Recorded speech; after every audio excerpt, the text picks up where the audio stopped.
제가 풀러 신학교를 다닐 때 풀러에는 한인 학생이 많았고 한인 학생회가 있어서 한 달에 한 번씩 LA의 유수한 목사님들을 초청해서 설교도 들었습니다.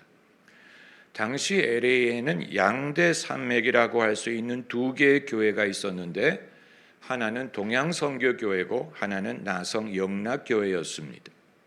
첫 달에 동양선교교회 목사님이 한인 학생회에 오셔서 설교를 하시고 예배가 끝난 후에 학생들을 식당에 데리고 가셔서 점심을 사주셨어요. 이건 누가 제안해서 한 일이 아니고 즉흥적인 분위기에 의해 정한 일이었습니다. 다음 달에 나성영락교회 목사님이 설교를 하러 오셨는데 예배가 끝나고 제가 그분에게 지난달엔 동양선교교회 목사님이 점심을 사셨다 이 제안을 했더니 그분이 약간 당황을 하시면서 그래요? 그럼 저도 점심을 사야죠 라고 학생들을 식당에 데리고 가셨는데 느낌이 달랐어요. 첫 번에는 동양선교교회 목사님이 오셨을 때는 누가 요청해서 그렇게 한 게 아니고 그때 분위기와 그때의 느낌에 의해 한 것이었기 때문에 분위기가 유쾌하고 재밌었는데 두 번째는 요청에 의해 의무적으로 한 것이기 때문에 별로 할 말도 없었고 별로 재미도 없고 형식적인, 저도 그렇게 느끼고 아마 학생들도 그렇게 느끼고 목사님도 그렇게 느끼셨을 것입니다. 이것은 오래전의 일이고 작은 일인데 그것이 저에게 많은 것을 시사했습니다. 하나님의 일에 대하여, 목회에 대하여, 교회에 대하여 과연 하나님이 맡기시는 일을 어떻게 할 것인가, 그것이 무엇인가, 그것을 할 수 있는가, 아니면 사람의 압력에 의해, 사람의 분위기에 의해 하나님이 원래 맡기신 것이 아닌 것을 스스로의 부담으로 여기는 일이 없는가. 예수께서 베드로에게 분부하신 것은 단 하나였습니다. 내 양을 먹이라. 그 모든 일이 이 한마디 속에 다 포함이 된 것입니다. 이 한 가지를 하노라면 그 모든 일을 할 수 있지만 이 한 가지 분부를 빗나가게 되면 만 가지를 하더라도 그 원래 사명을 알지 못하고 헛짚는 것이 될 것입니다. 오늘 본문에서도 예수님이 승천하시기 전에 제자들이 여러 가지를 알려고 했어요. 언제 임하십니까? 천국을 언제 이루십니까? 나라를 언제 이루십니까? 예수께서 그 모든 질문에 답하려고 하지 않고 이건 하나님에게 달린 것이니 그 시와 그 때는 너희의 알 바 아니고 한 가지 오직 성령이 너희에게 임하시면 너희가 권능을 받고 내 증인이 될 거야. 한마디만 하시고 떠나가셨어요. 이 한마디에 의해 교회가 세워지고 이 한마디에 의해 기독교 신앙이 시작될 수 있었던 것입니다. 여러분, 우리가 빠지기 쉬운 함정이 있어요. 하나님이 만유의 주님이시기 때문에 하나님의 일을 하는 것은 만 가지 일을 하는 것이라고 생각하는 것입니다. 하나님이 만유의 주인이시기 때문에 하나님의 일을 하는 것은 만 가지 의무를 포함하리라 하고 생각하는 것인데 실제로 주님이 명하시는 일은 단순하고 한두 가지에 국한되었다는 거예요. 여러분, 아까 말씀드렸던 그 목사님이 사실은 예배 후 점심을 살 계획이 없었는데 누가 다른 분이 점심을 샀다라는 말을 하는 바람에 안 할 수 없는 자기가 원래 생각하지 않던 짐을 당신이 옮겨 그걸 지게 된 것이 이것은 하나님이 맡기지 않은 일인데 압력에 의해서 부담에 의해서 누가 그렇게 했더라라는 말에 의해 하게 되면 이것이 누가 시킨 일이고 이게 필요한 일인지 과연 그 열매가 어떠한지 그래서 내가 기쁜지 사람이 기쁜지 어떤 목적이 이루어지는지를 알기가 어렵게 되는 것입니다. 여러분, 친구라는 영화가 있죠. 친구. 그 친구의 가장 슬픈 장면이 무엇인지 아세요? 가장 슬픈 장면이 동수의 아버지가 장의사 아닙니까? 동수는 자기 아버지의 직업 때문에 그것이 일평생 콤플렉스가 됐어요. 그런데 동수가 조폭이 된 이유는 그러지 않으면 아버지처럼 될까 염려했기 때문이에요. 하루는 그 아버지가 동수가 공부를 하지 않고 깡패와 어울리는 것을 나무랄 때 동수가 뭐라고 말하는지 아세요? 그럼 내가 아버지처럼 장의사가 되란 말입니까? 그때 그 아버지의 눈에 슬픔을 볼 수 있습니다. 그리고 아버지가 말하기를 내가 언제 너에게 장의사 되려고 했냐? 정말 맞는 말이에요. 내가 언제 너보고 장의사 되려고 했느냐? 그런 말 한 적이 없어요. 근데 동수는 자기 아버지의 직업 때문에 자기도 그렇게 해야 되는 줄로 생각을 한 것이 삐뚤어 나가게 된 것입니다. 만약에 그 사실을 일찍 알았더라면 그의 미래에 대하여 믿음으로 생각하는 것이 가능했을 텐데 그게 아니었기 때문에 아버지처럼 되고 싶지 않다 보니까 결국은 자기에게도 복이 되지 않고 가족에게도 복이 되지 않은 길을 가게 된 것입니다. 여러분, 이런 일이 동수에게만 일어나는 게 아니에요. 많은 사람에게 이런 일이 일어나고, 그리고 세상 일에만 있는 것이 아니고 주님을 섬기려고 하는 과정에도 이런 실수를 하는 사람이 많을 것입니다. 내가 언제 너에게 그 일 하라고 했느냐? 내가 너에게 그 일을 언제 시켰냐? 예수께서 베드로에게 하신 말씀이 한 가지 분부뿐인데 내 양을 치라, 내 양을 먹이라, 한 가지뿐이었죠. 본문에서 제자들에게 분부하신 것도 땅 끝까지 내 증인이 되라, 나의 증인이 되라. 그리고 그 말씀은 달라지지 않았어요. 달라지지 않았어요. 애초에 분부하신 그 말씀 그대로인데 사람이 살다 보면 분부하지 않은 것을 추가하는 경향이 있어요. 이것도 해야 되고 저것도 해야 되고, 남이 저렇게 했대, 남은 이런 일을 했대, 남은 이걸 해서 성공했대, 남은 이걸 해서 재미를 봤대. 그러다 보니까 애초에 말씀하신 것보다는 남들이 해야 되고 내가 해야 되는 것으로 생각하는 일이 더 크게 부각이 되면 이제 원래 주님이 주신 분부는 창밖으로 잊어버리고 이제는 그것이 더 이상 나를 주장하지 않고 왜 이렇게 힘이 들까? 왜 이렇게 일이 많을까? 왜 이렇게 고달플까? 나도 즐겁지 않고 주님도 즐겁지 않고 사람들도 즐겁지 않은 일이 발생을 하게 됩니다. 제가 과거에 목회하면서 저지른 실수가 거기에 있었어요. 저는 애초에 하나님이 주신 말씀보다 만물 박사가 돼야 된다고 생각했어요. 그래야 성도들을 더 많이 얻을 것 같이 생각했어요. 저의 목적이 성도들의 숫자를 불리는 데에 있다고 생각했어요. 어떻게 하면 교인의 숫자를 늘릴까? 어떻게 하면 이 사람도 붙잡고 저 사람도 붙잡고 이 사람도 교회를 오고 저 사람도 오고 만민이 교회를 오게 할 수 있을까? 그렇게 하려면 이것도 해야 되고 저것도 해야 되고 이런 프로그램도 있어야 되고 저것도 해야 되고 이 사람도 놓칠 수 없고 저 사람도 놓칠 수 없는 게 되는 거예요. 그러다 보니까 애초에 주님이 제게 하라고 맡기신 일은 잊어버리고 그건 당연한 것 아니에요.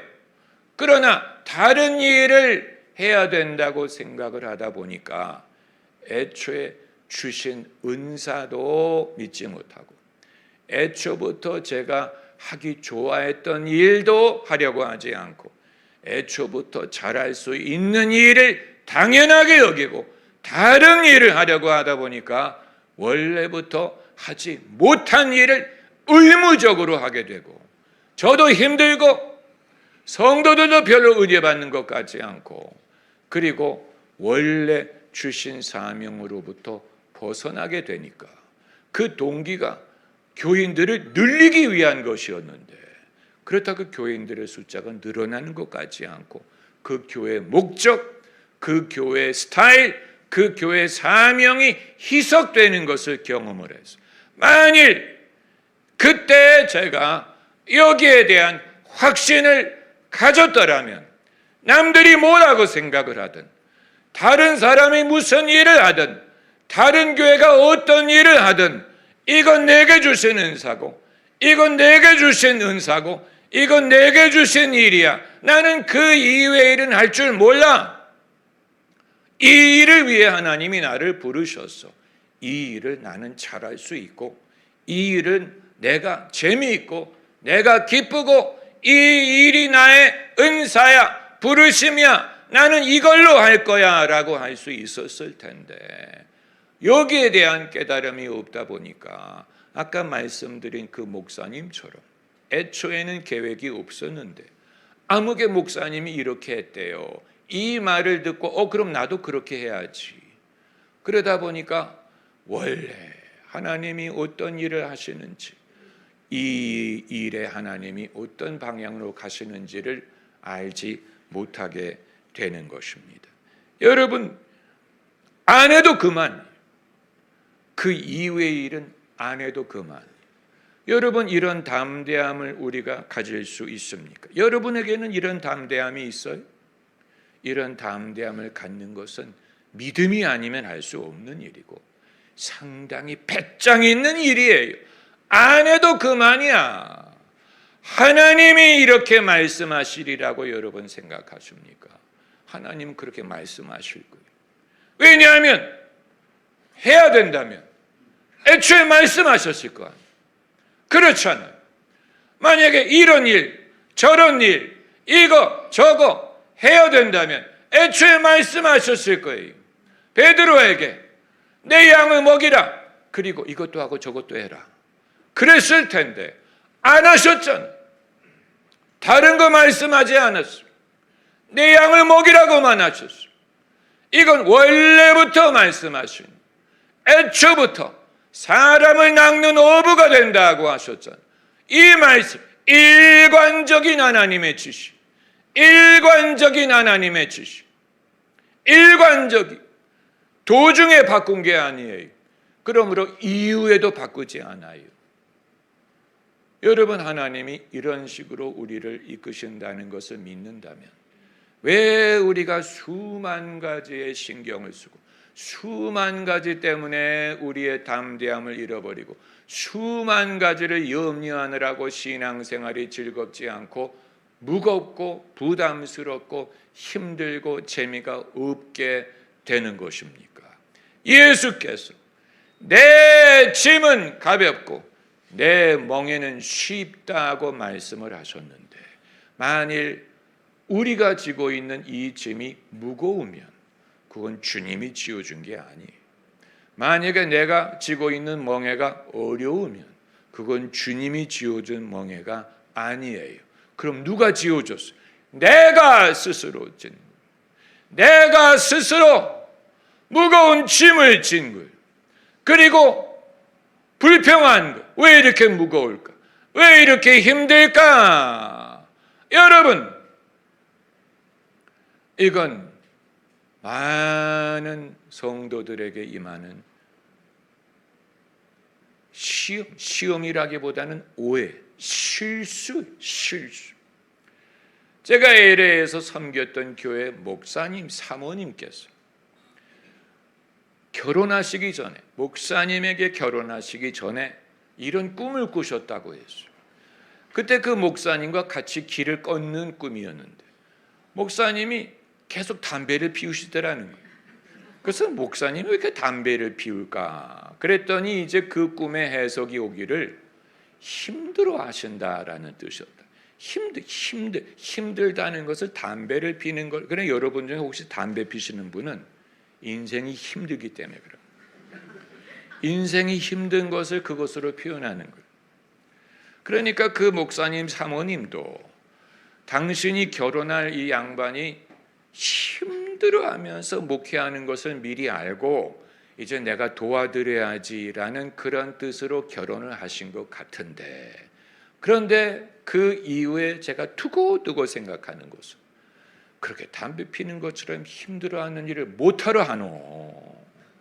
하나님이 과연 그렇게 힘든 일을 시키실 분일까? 그건 하나님의 방법이 아닌 것 같은 거예요. 하나님의 지혜와 능력을 우리가 쫓을 수 있다면 아무리 좋은 일, 아무리 당연한 일을 한다고 하더라도 그게 담배를 피우는 것처럼 힘들게 다가오지 않고 걷기도 하고 뛰기도 하고 하나님을 찬양하는 것이에요. 할렐루야. 걷기도 하고 뛰기도 하고 He was walking and leaping and praising God. 그는 걸었네, 뛰었네, 찬양했네 라고 했지 담배 피웠네 라고 하지 않았어. 담배를 필 정도로 힘든 일이라면 그건 사람의 생각이 관여하기 시작하는 거예요. 남이 하는 것은 내가 안 할 수 없어. 내가 남에게 뒤질 수 없어. 누구는 이렇게 한대. 나는 이것도 가져야 되고 저것도 가져야 되고 이 양도 취해야 되고 저 양도 취해야 되고 이 사람도 취해야 되고 저 사람도 잃을 수 없고 이 모든 것을 내가 하려고 하다 보니까 애초에 하나님이 하라고 하신 것 플러스 내가 많은 일들을 내 술에 담기 시작한 거예요. 당연히 짐이 무거워지지요.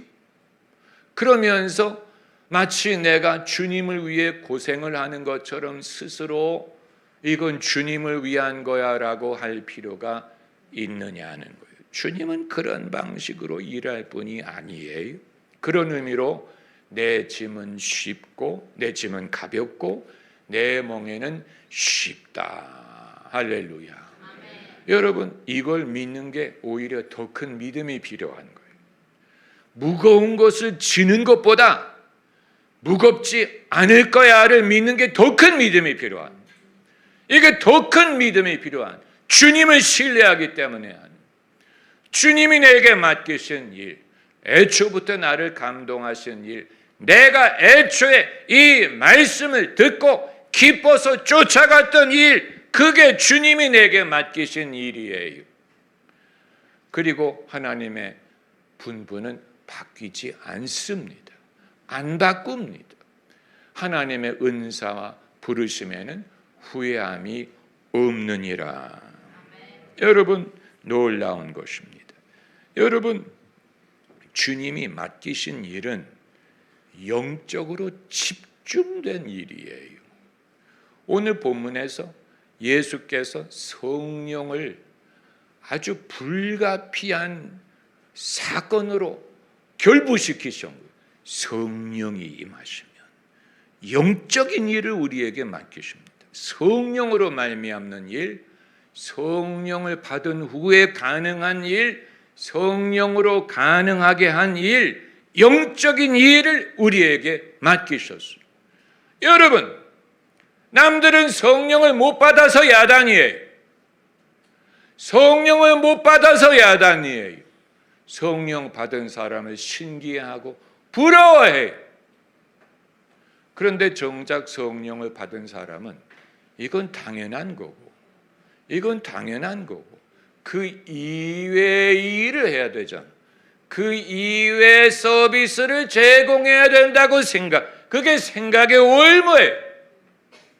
남들은 성령을 못 받아서 부러워하는데 성령을 받은 사람이 이건 당연한 거고, 다 받는 거 아니야? 이건 당연 기본이지. 이건 제쳐놓고 내가 평소에 못하는 일, 어려운 일, 그리고 하나님도 안 맡긴 일을 이거 당연히 해야 되는 거 아니야? 남들은 기독교인이라면 해야 되는 거 아니야? 5만 가지 일을 내 것으로 여기고 나에게 요구하다 보니까 잘하지도 못하고 잘 되지도 않고 원래부터 하나님이 시킨 것도 아니고 그리고 별로 즐겁지도 않고 효과도 별로예요. 그래서 끊임없이 고민하는 거예요. 이게 잘 돼야 되는데 왜 어려울까? 왜 이럴까? 왜 이럴까? 이유는 하나밖에 없어요. 그건 하나님이 지어준 짐이 아니었어요. 그건 원래부터 하나님이 명하신 게, 그게 내 짐이 쉽다고 했는데, 내 짐이 가볍다고 하셨는데 애초부터 지어준 게 아니에요. 이게 성령이 아니면 할 수 없는 일이기 때문에 성령이 임하셔서 네가 권능을 받으면 내 증인이 되면 돼, 이걸 맡기신 것인데, 우리가 남은 성령을 못 받아서 야단인데 받은 사람이, 신령한 것을 경험한 사람이, 맛본 사람, 그 사람이 이게 얼마나 귀중한지를 모르다 보니까 이건 당연한 거고, 남들은 여기에 플러스 다른 서비스를 하는 것 같아. 이건 마치 설렁탕 전문점이 설렁탕 국물과 깍두기로 승부를 하지 않고, 우린 돈가스도 만들어야 되겠고, 그리고 스테이크도 구워야 되겠고, 파스타도 하면 좋지. 여러분, 설렁탕 하는 집에 파스타 먹으러 누가 갑니까? 그거 요구하지 않아요. 설렁탕 집은 설렁탕으로 승부한, 국물만 잘 우어내면 돼. 그런데 만약에 거기에 대해서 확신을 갖지 못하고 우리 파스타도 좀 해보자. 그래서 사람들이 파스타도 먹고 설렁탕도 먹고 올 필요가 파스타는 파스타 집에 가면 돼. 파스타를 잘하는 집이 있어요. 스테이크를 잘하는 집이 있어요. 그러나 설렁탕을 먹으러 올 때는 설렁탕을 먹으러 오는 것입니다. 여러분, 이 부분에 있어서 하나님은 만 가지 일을 하시지만 내가 만 가지를 할 수도 없고 해야 될 필요도 없고 그걸 맡기시지도 않았어요. 은사를 사람에 따라서 주셨다 하는 것이 그런 뜻입니다. 달란트를 능력대로 주셨다는 말씀도 그런 뜻입니다. 은사를 다 가지신 분은 예수님밖에 없어요. 예수님은 모든 은사를 소유하셨어요. 그러나 교회는 사람이기 때문에 주님이 주신 은사만을 받습니다. 그것으로 주님을 섬기면 됩니다. 할렐루야. 그것으로 그 이상을 요구하지 않습니다. 그 이상을 요구하신 적이 없어요. 우리가 주님을 오해하고 주님의 방법을 오해하고 그리고 내 자신을 오해하다 보니까, 여러분, 진리를 알지니 진리가 어떻게 한다고 했습니까? 너희를 자유케 한다. 진리를. 아까 말씀드린 그 목사님처럼 돈은 돈대로 쓰고, 그렇잖아요. 돈은 돈대로 쓰고 학생들도 별로 재미가 없고 당신도 재미가 없고, 어떤 목사님이 점심을 샀대요 라는 말에 동요될 필요가 없는 것입니다. 우리의 신앙 생활도 만물 박사가 되는 것처럼 접근할 수 없어요. 만물 박사는 하나님밖에 없어요. 내가 만물 박사가 될 수 없어. 이것도 잘하고 저것도 잘하고 애도 잘 키우고 음식도 잘 만들고 돈도 잘 벌고 할 수 있으면 좋지. 그런 사람이 있으면 데리고 오세요. 그런 사람 없어요. 그런 사람이 어디 있어요? 네. 완벽한 배우자가 못하러 여러분에게 결혼을 하겠어요? 미쳤어요? 완벽한 사람이 못하러 여러분에게 시집장가로 옵니까? 그렇잖아요. 부족하니까 여러분에게 오죠. 이상하게 생각. 나는 완벽합니까? 그렇잖아요. 완벽하면 혼자 살지. 부족하니까 서로 도우라고 사는 것 아닙니까? 할렐루야. 거기에서 이 모든 것이 성립되는, 거기에서 시작되는 건데, 사람들은 그 반대로 생각을 해서 완벽한 배우자, 이상적인 배우자, 그런 사람이 어디 있어요? 그런 사람이 어디 있어요? 그런 사람이 왜 나에게 시집을 오겠습니까? 그렇잖아요. 그렇기 때문에 하나님을 섬기는 일이든 내 인생의 몫을 발견하는 일이든 내가 자녀에게 어떤 부모가 되줄 수 있는 것이든 이 모든 것은 결국은 하나님의 은혜를 의지하는 것인데, 하나님의 은혜를 의지한다는 말은 내게 정하신 몫을 알고 그 몫 안에서 나의 역할을 찾는 것이고, 그것이 내게 족하다는 것을 믿는 것이고, 그것으로 만족할 줄 알고 그것으로 감사하고 내가 이것으로 얼마든지 내가 바라는 행복을 추구할 수 있다는 것을 믿는 것입니다. 이게 겸손이고 이게 믿음이고 이게 사랑을 가능하게 하고 인내를 가능하게 하고, 주님이 그런 사람을 가리켜서 잘하여도다 착하고 충성된 종이라고 말씀을 하십니다. 그걸 보고 잘하여도다 착하고 충성된 종. 할렐루야. 여기 하나님의 지혜와 은혜를 찾기 원하는 것입니다. 할렐루야, 할렐루야, 할렐루야. 손을 높이 들고 주님을 찬양하고, 여러분 우리가 일평생을 살고도 깨닫지 못하는 게 얼마나 많은지 몰라요. 우리가 깨닫지를 못해요. 어려워서 깨닫지 못하는 게 아니고 지혜를 결여해서 못 깨닫는 것이고 믿음의 담대함을 소유하지 못하는 거예요. 안 해도 고만이란 생각을 못하는 거예요. 안 하면 어때? 못하면 어때? 하는 걸 하겠어. 여러분, 이건 엄청난 담대함을 요구하는데 사람이 그렇게 담대해지기가 어려워. 눈치를 봐. 구차하게 생각하는. 내가 못하는 걸 남이 눈치채면 어떡할까? 내가 못하는 걸 어떡할까?